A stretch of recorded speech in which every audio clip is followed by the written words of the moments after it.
on wasting nothing. My dear friend, I watched a woman at the market this morning squeeze a piece of fruit, hold it to her nose, and smile before placing it gently in her basket. She did this with each one, not hurrying, not distracted.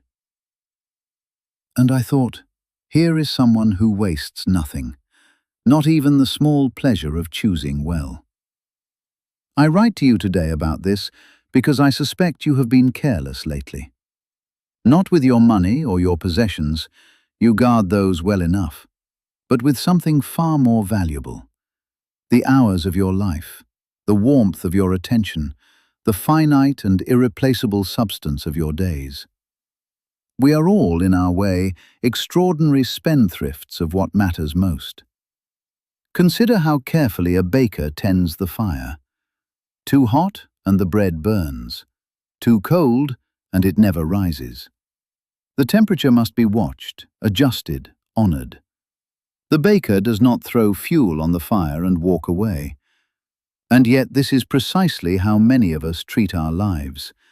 We heap obligations, distractions, and anxieties upon our days, and then wonder why everything smells of smoke. You would not treat a loaf of bread with such indifference. Why would you treat a Tuesday afternoon that way? I do not mean you should become grim about your hours, counting them like a miser counts coins.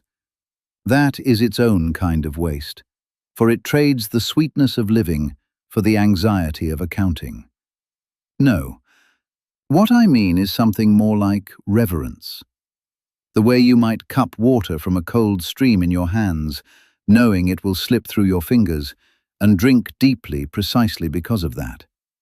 Not clinging, not frantic, simply present and grateful, and unwilling to let it fall to the ground unnoticed. There is a peculiar habit among us, and I confess I find it almost endearing. The way we convince ourselves that we will begin living fully tomorrow. Tomorrow I will pay attention to the color of the sky. Tomorrow I will sit with my friend and truly listen. Tomorrow I will stop rushing through meals as though eating were merely a problem to be solved. We speak of tomorrow with such confidence, as though it had signed a contract promising to arrive. It has not. And still, even knowing this, we bargain. It is one of our most charming and most costly illusions. But let me tell you what I have found, and it may surprise you with its simplicity. The cure for wasting your life is not some grand reformation.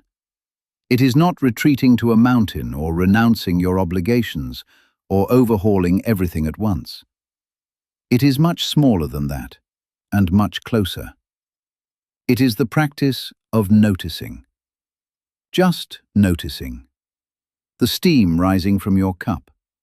The particular way light falls through a window in the late afternoon, making even dust look like something sacred. The sound of rain when you are warm and dry inside. The face of someone you love when they do not know you are looking. These are not small things. These are the entire point. You waste nothing when you are truly here, and you waste everything, no matter how productive you appear, when you are somewhere else entirely while your life is happening. I want to tell you something that I wish someone had told me many years ago. Your attention is the most generous gift you possess. More generous than money, more generous than advice, more generous even than your time. Because you can give your time while withholding your attention, and we all know how that feels. When you sit with a friend and your mind is elsewhere, you have given them the husk of your presence, but kept the living grain for your worries. When you walk through a garden thinking only of what awaits you at your desk, the garden has bloomed for nothing, at least as far as you are concerned. The flowers do not mind.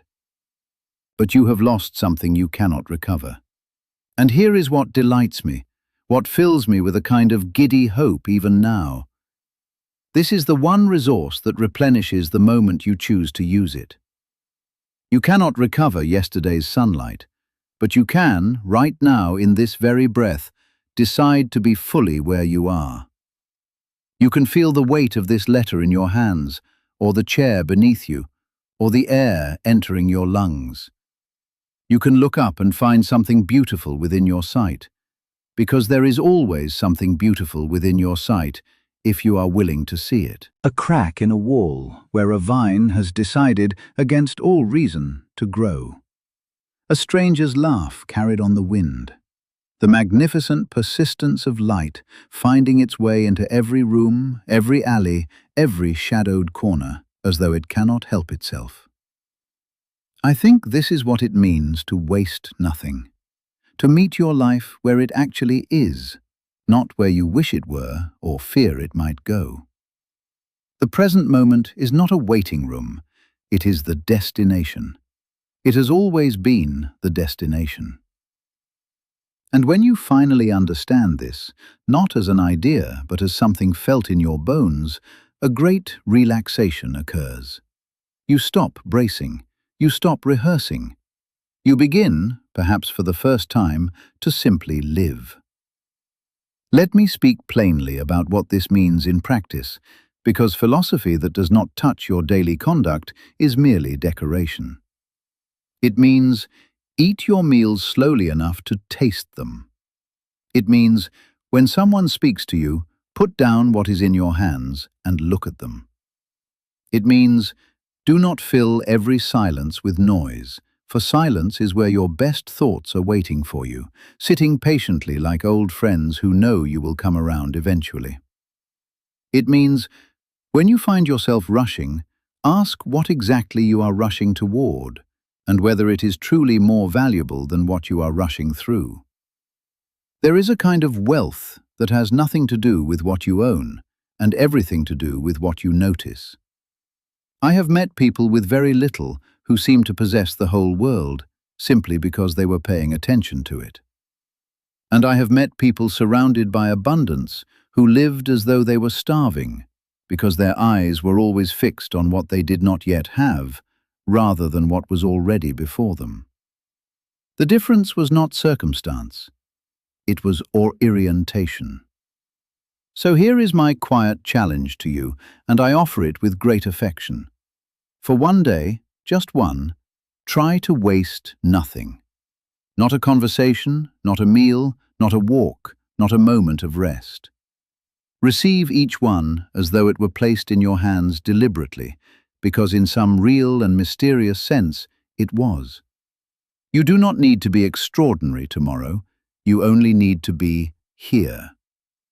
And if you manage it, even for an hour, I think you will find something remarkable waiting for you. Not excitement exactly, something better. The deep, steady warmth of a life being fully lived. The feeling of bread broken while it is still warm. The knowledge settling into you like evening light that this was always enough. It was always enough. You were always enough. And the world, generous as it is, has been trying to show you this for a very long time. With great tenderness and no small amount of hope, your friend.